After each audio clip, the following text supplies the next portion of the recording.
Hi everyone, I'm Simge. Today I'm here with Dan Wagner, who is our hero for our user groups and community management. Hi Dan, how are you today? Hey, Simge, I'm pretty good. How are you? Good, thank you very much. Look, I have too many questions from students, teachers, if they can be a user group leader. So I thought it would be so nice to meet you and ask you about the user group and then how they can be a leader. So shall we start with my first question, which is, what is SOLIDWORKS User Group? Yeah, that's a great question. And Thank it's you. it's an interesting question for me to answer, even for someone who's maybe outside of our industry or outside of our space, like describing what my job is really.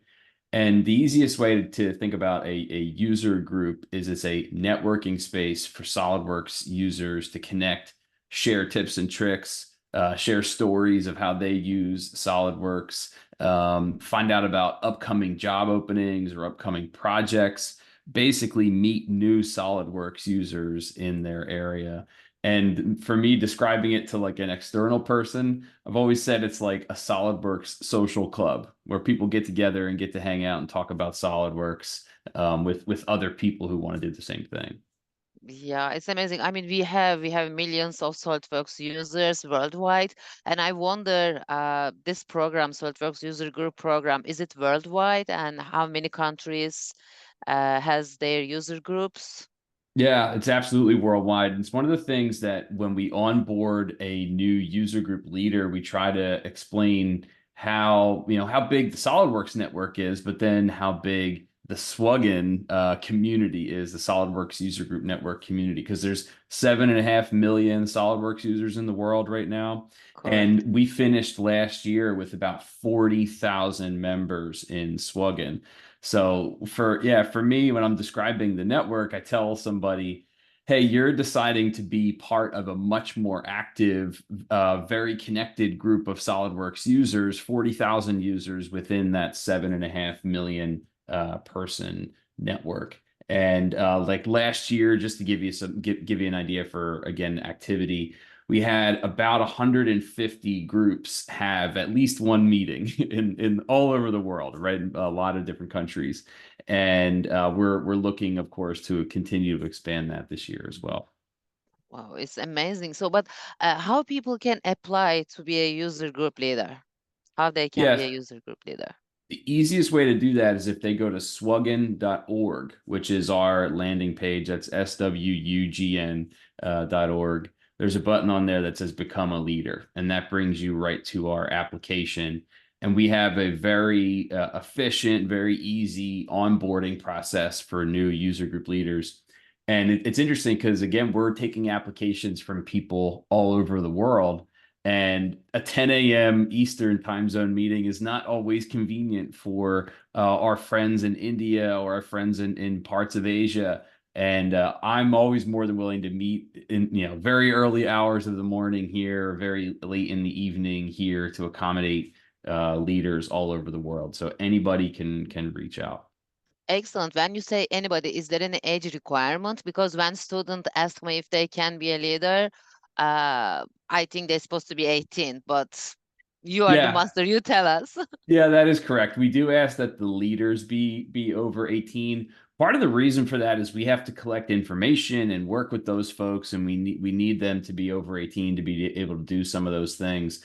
But we have seen that members can be any age, right? So an example is we'll have a middle school teacher, for example, lead a user group, and they do a really nice job, and they bring in their students, and of course their students can be of any age.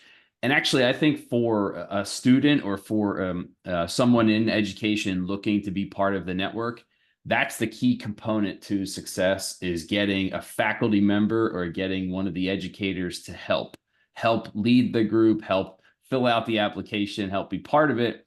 And the students can still be heavily involved and in fact do most of the work. But there needs to be Exactly. there should be an educator there as well. Exactly. A couple of days ago, I was thinking that as SolidWorks, we actually support students in all the steps of their life. They Right. can have, they can use SOLIDWORKS in the school. When they graduated, they can apply for the makers if they are not working anywhere, and they can have a maker's license and they can do what they want to design. And Right. then when they are ready, if they want to have their startup, and then we also support them with our startup program. And I think your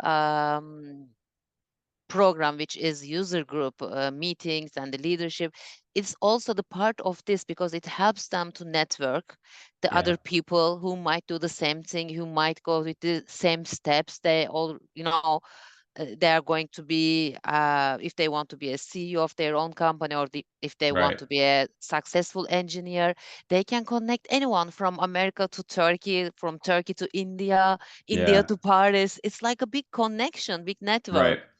isn't it? So do you have any success stories like that, We which you have can share? We have quite a lot. Yeah, I mean, this year at 3D Experience World, for example, we had a chance to meet a couple of young men, young gentlemen from Africa. We met Muhammad from Sudan. He was a student in Sudan, and through the user group network, he learned about certifications. He learned a lot more about SolidWorks. He became a certified SolidWorks user, and actually had the opportunity to come to the U.S. and pursue his education in the U.S. And I think he owes, or he attributes a lot of that to his experience through the user group network and as a user group leader. He was our user group leader of the year 2 years ago for how much effort he put into the network.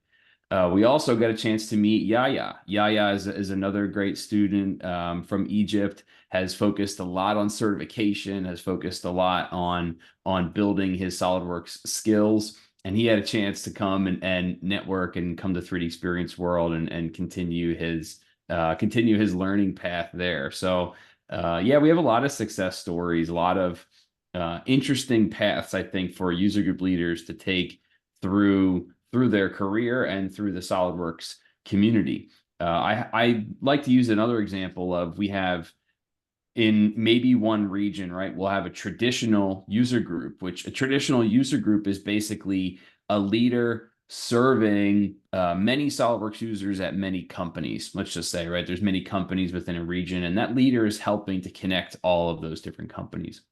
Well, there might also be an educational SOLIDWORKS user group in that region or in that backyard. So the student can kind of start with that educational user group, get more acquainted with SOLIDWORKS, improve their SOLIDWORKS skills. And then at some point, they basically like graduate from the educational group to the more traditional group, or more professional SOLIDWORKS user group. And then, as you mentioned before, they have a chance to network with all those other people, learn about job openings, learn about projects or grants or programs, right, that they would want to know. And maybe without the user group, they might not have a chance to know some of those things. Yeah, this is great. Thank you very much for this time, for your time, and explain us what is user group, SolidWorks user group and leadership.